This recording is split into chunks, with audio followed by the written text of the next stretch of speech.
أعوذ بالله من الشيطان الرجيم. بسم الله الرحمن الرحيم. الحمد لله رب العالمين الرحمن الرحيم مالك يوم الدين إياك نعبد وإياك نستعين اهدنا الصراط المستقيم صراط الذين أنعمت عليهم غير المغضوب عليهم ولا الضالين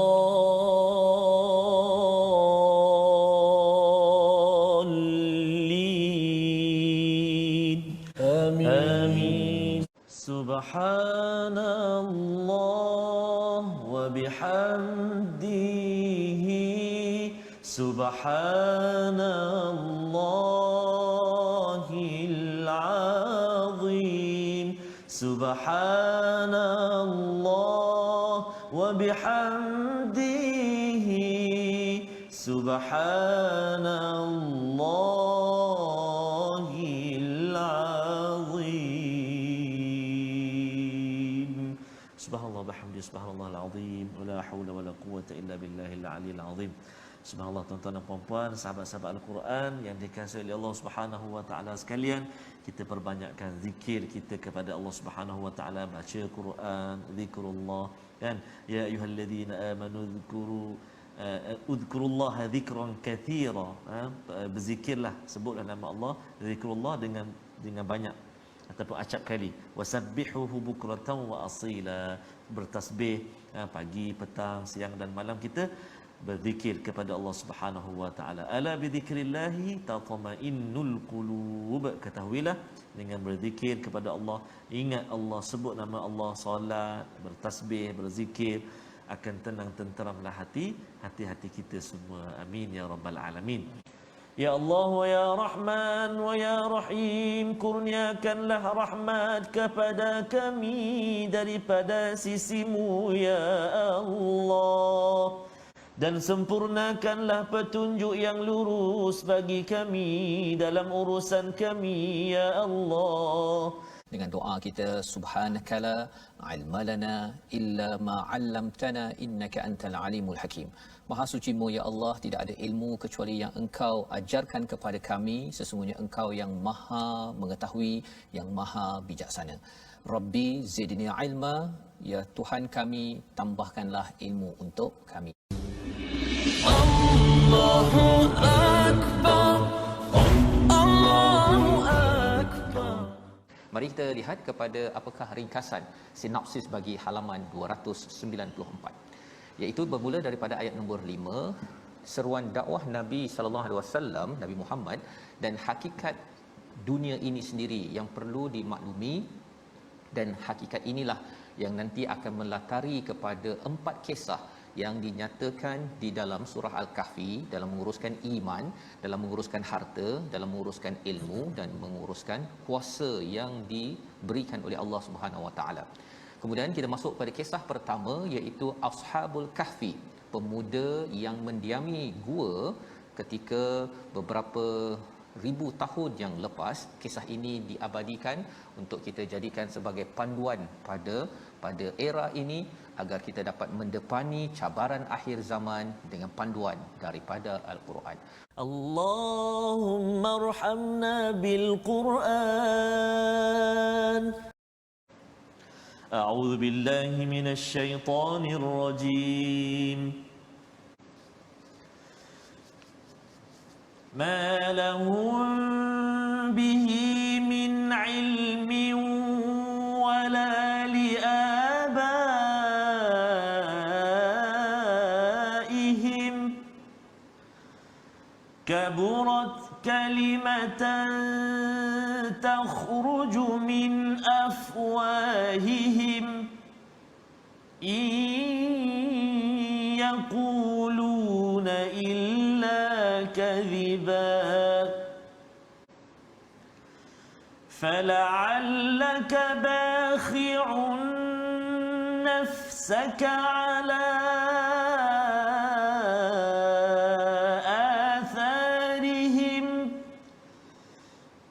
فلعلك باخع نفسك على آثارهم إن لم يؤمنوا بهذا الحديث أسفا إنا جعلنا ما على الأرض زينة لها لنبلوهم أيهم أحسن عملا وإنا لجاعلون ما عليها صعيدا جرزا أم حسبت أن أصحاب الكهف والرقيم كانوا من آياتنا عجبا إذ أوى الفتية إلى الكهف فقالوا ربنا آتنا من لدنك رحمة فقالوا ربنا آتنا من لدنك رحمة وهيئ لنا من أمرنا رشدا فضربنا على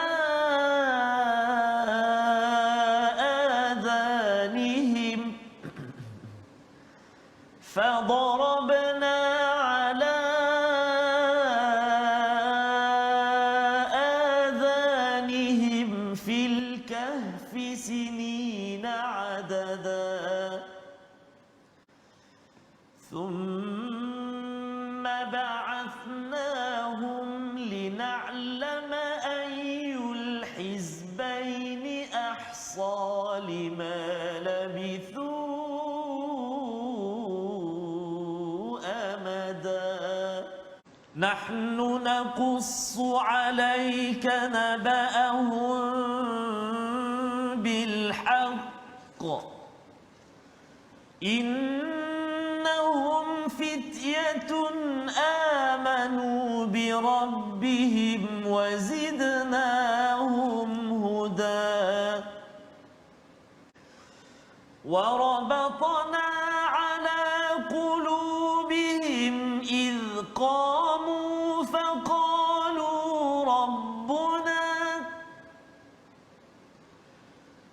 فقالوا ربنا رب السماوات والأرض لن ندعو من دونه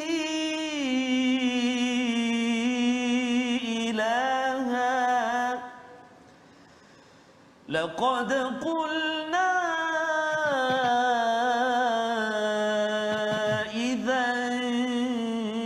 شططا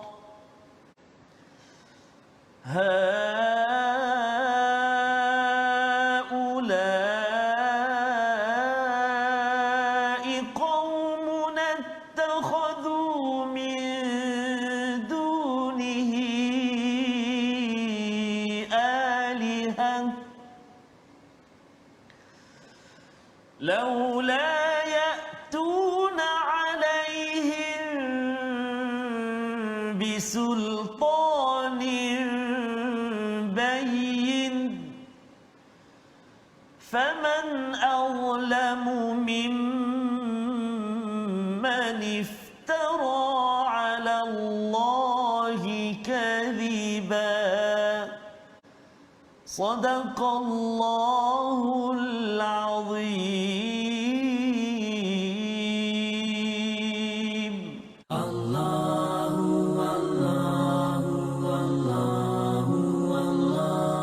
Lihat apakah resolusi bagi halaman 294.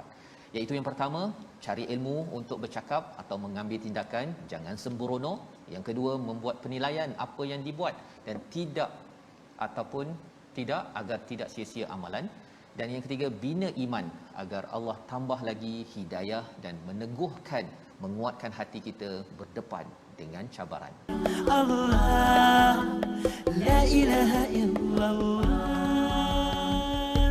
Membawa kepada perkataan kita pada hari ini, kita perhatikan, iaitu kabura, besar, ya, mengagumi.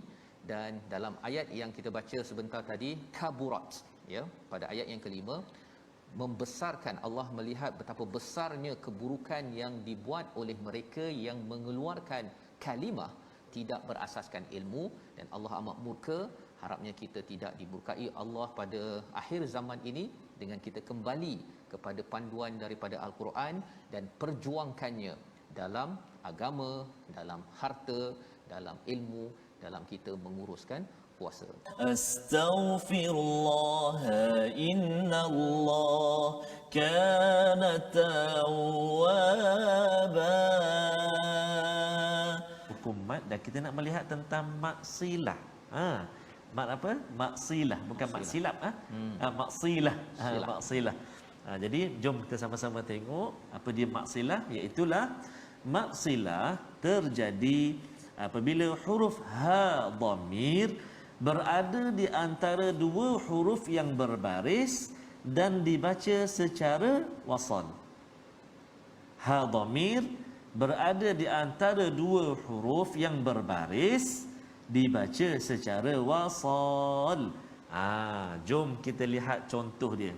Kita lihat contoh dia dalam surah yang ke-20 ayat yang ke-24. A'udzubillahi minasyaitonirrajim. Idhhab ila fir'auna innahu tagha. Yang mana maksilah tu ustaz? Yang innahu tu. Innahu tagha. Ha dhamir lepas baris hadapan dhammah, kemudian jumpa dengan ta juga berbaris di atas. Kalau kita perhatikan ada simbol dia. Ada simbol dia selepas ha dhamir tu, dia ada macam apa tu? Macam waw kecil tu. Itu menandakan ha dhamir. Nama dia maksilah. Panjang dua harakat, kena baca sekali lagi. Dalam surah Taha, contoh dia ni dalam surah Taha ayat yang ke-24. Idhhab ila fir'auna innahu tagha. Dua harakat. Innahu tagha. Okey, satu. Kemudian contoh yang kedua, iaitu dalam surah yang ke-80 ayat yang ke-25, iaitu kalimah dia wa ummihi wa abih. Wa ummihi wa abih. Hi tu dua harakat, baca dia, nama dia maksilah, iaitu ha dhamir bertemu dua huruf yang berbaris dibaca secara wasal. Dia ada dua, Ustaz Fazrul Dia ada maksilah ni bagi pula kan. Dia ada maksilah qasirah pendek ataupun tawilah panjang. Kalau pendek tu macam contoh kita yang dua contoh hari ni, iaitu maksilah qasirah. Pendek. Pendek tuan-tuan dan puan-puan, dua harakat saja di atas tanda ataupun huruf waw kecil, ataupun kalau wa ummihi wa abi tu kepala ya tu selepas huruf ha tu ada tanda sikit tu, itu sebab atas dia tak ada tanda mat, maka maksilah qasirah. Insya-Allah banyak lagi Ustaz kita akan kongsikan nanti dalam pertemuan akan datang untuk maksilah qasirah ini ataupun maksilah lah contoh tajuk besar dia. Alhamdulillah.